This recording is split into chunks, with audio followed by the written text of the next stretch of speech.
Najaat balleessaa guddaa qabdi. Buniin mana isiituu qabuu dandeettu. Mee amma fakkeenya Najaati soo beekumti walitti araarsuu deemti. Najaat immoo dubartii akkamiiti? Subhaanallah dhaltuu nyaata akkatti nyaattu akkami? Bari wanni hunduyyuu yani prankiis dalaganis waan fedhanis dalaganis nyaata gizee meeqa xalabatan, chipsiin xalabatan, hambargariin xalabatan. Dirqama abbaa mana isheeti yaaduu qabdi. Burjireenni kiyya har'a waan alatti nyaadhe dubartiin si jammar alaa nyaattu. Dubartiin alaa nyaattu faayidaa kan qabdu. Dubartiin jedhamtu. Jechuun hin jiraa miti naayin ji'a keessatti yeroo lama abbaa manaa isii wajjin deemtee bakka dhalaa kana hunda mallaqa kana hunda meeshaa mana isiitti bitatteen nyaata mana isii keessatti bitatteen isiif abbaa warraa isii 13,400 800 baqi sanuun fixa. Fakkeenyaaf gabbaatu waan bakka wanta tokko wanta gadi kafkaf hojii assalaamu alaykum warahmatullahi wabarakatuh akkam jirtu naga keessanii fayyaa keessanii amma waa'ee bunii waa'ee wabii waa'ee eenyuuni maqaan ishee Buni qabadee isin dhufe dhugaa rabbii jechuudha buleen kee an dhala midhaan akkatti nyaatu argeen beeku ni nyaatu dhalaan akkana maal isiinota akkami abbaa mana isiitti irratti dhalaa 4 muluu fidde takka biraa kutti sadiin sun nyaan hin quufne bara sambooda manattis adda xalabatan achi maali abbaa mana keeti bar abbaa mana jechuun ati abbaa mana kee waa hunda keessatti isa sattaruu qabda waa hunda keessatti isa kabaju qabda dhalaan akkana dhiira manatti xiqqeessiti alatti sima xiqqeessiti sani hangalo alas yoo baade dhiira xiqqeessiti dhalaan abbaa mana alatti xiqqeessitu quba akkati tolfuutu quba akkanatti guuti laal akkatti jetti babaafti haasa'ata kan beektu kabaja takka isii birin jiru abbaa mana isii dirqama kabaju qabdi Buni dhammoo fidee mana isiitti tudhoysite ishee maaliif akkana goota hiriyaa isii turtee miti jarri maaliif waliin qabanne jarri maaliif waliin gorfanne fakkeenya Buniin ijoolleen hundinuu shamarran kun arraba kana dheeratu mura maqasii mura arraba isaanii burr godhan mura dhala arraba dheeratu mura abbaa manaa keessan kabajuu dandeenye eenyu kabaja dhiira biraa kam kabaja ka biraa kamtu jira yoo abbaa manaa keen kabajin yoo zarii isaan kabajin yoo soddaatii teen kabajin yoo soddaa keen kabajin yoo obboleessa dhiirsa keetiin kabajin mi akkam goote si jammar jechuudha wantaan intalli suni Najaati jechuudha dhugaa rabbii isiniin jedha Najaati jechuudha haasa'a takkan beektu kabaja takkan beektu gaaf dura sababa gurbaa sanii akkas gootee turte ammallee akkas gootee turte mucichi baay'ee miskiina ture bara baay'ee miskiina ture dhugaa rabbii isiniin jedha baay'ee miskiina ture eshi namni gizee ulfaa'ee hin ulfaan argina dubartii ulfaa hedduu argina walaa hedduu argina ta'ubsa qabdu jira ta'ubsa hin qabne jira yoo beelofte ofii isiitii ishina ajajetti malee kana hunda hartee kotota jedhani barin kotota hartee fiddee jedhan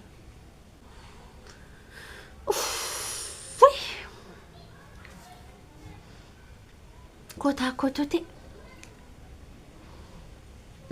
ajaa'iba ani Najaattu nagarrame jechuudha eshi asirratti ama Buniin maal gorsiti garam araarsiti ta'ufiiti abbaa manaa ishee badhee jira arrabsiteeti ilaa dhiiraaf maaltu badaadha beektan dhiiraaf dubartiin dhiiraaf kabaja hin qabne abbaa warraa isiiti maaliif xiiqofti dhiirri beektanii caqasaa waa'een isinitti hima kisee suudii jiru jechuudha ani waan jedhu keessatti haasaa tokko dirqama fida haasaa badhee tokko laazima haasaa sammuu kee keessatti dhufu yaada sammuu kee keessa dhufu yaada sammuu kee keessa jiru waan na beektu waan barumsa kana wal qabatu dhiiraaf isiniin jedhe dhiirri badduudha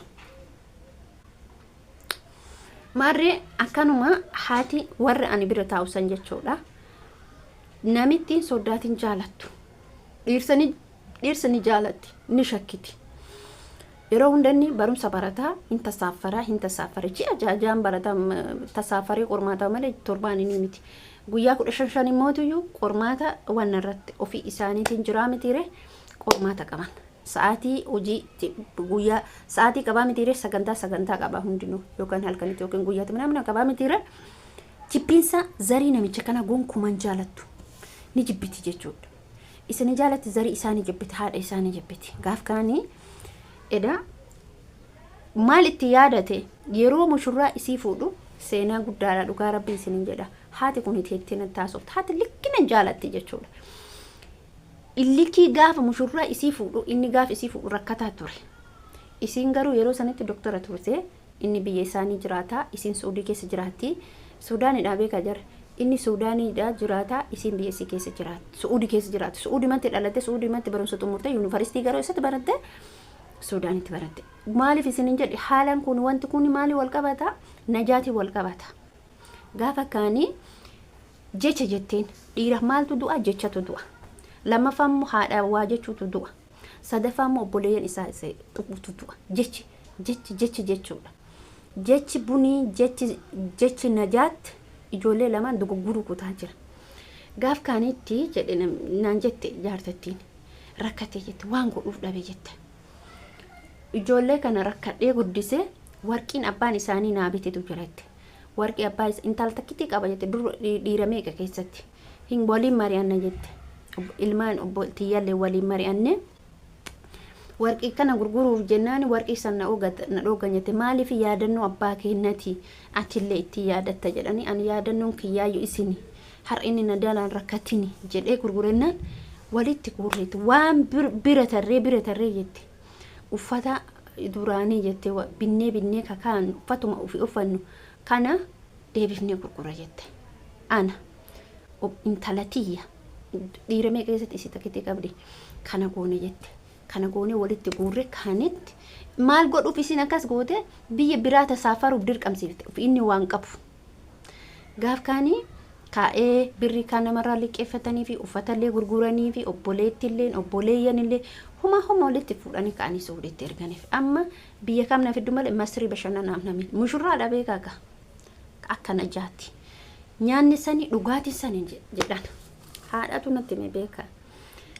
Illikii gizeessan isii qabate obsee barumsa isaa barate doktora ta'e durmallee achirra kaame doktorinatiin isaa yaani jiddu galeettiin biyyarra baadiyyaa keessa galee baadiyyaa sanillee obsanii akkasumatti jabaatee dhufe ilmaan lama irraa argate ilma sadaffaarratti isii gadhiise. Dhiirri jecha jetteen jedhan yeroo sana. Jecha duida kutu jetteen jedhan ani jaartii natti himte waan san jechuudha amma dagadde malee waa maqaan isaa tuna dhima.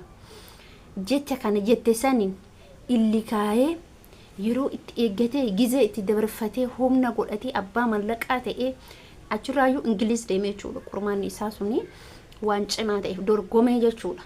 Waggaa 5 amma doktorinatti irratti waggaa 5 barate yaa jamaa jecha namaan hin jedhina. Dubartiin jecha dhiiran jette taanan abbaa warraa isiitiin jecha taanan dhiira jiruu isaa keessatti isin dagatu. Osii kaaya. Isin har'aan ulfa dhaltootaan fiddi dhaltootaan baafti. Maali way ati bichaan ulfaafte nama hunda ulfa. Haasoftu haasa'an beektu adaba hin qabdu kabaja hin qabdu. Kabaja hin akkatti qubatti qabdi bara. Akkatti qubatti qabdi. Abbaa warraa isiiti bara. Nafa tokko jechuudha. Amba ka hidup takati baka daltung gisi akkana taatu hidup tak baay'ee tokko na dhiba wallahi na dhiba dhugumatti na dhiba mataa kiyya na nyaata gaafa isaan akkana gaafa dhalaan akkatti dhiirarratti ashqabbatan keessattuu dhalaan dhiirri yuutuubaraa fuudhu hedduu bakka kana ka duyda duubaa ka dhiirota duyda duubaa immoo kana caala. Fakkeenyaaf amma kuni miidiyaadha waan ta'eef kaameraa yeroo kamuu waraabamuu qaba. Isin galee kaameraa yeroo kamuu waraabamuu qaba. Kana waan ta'eef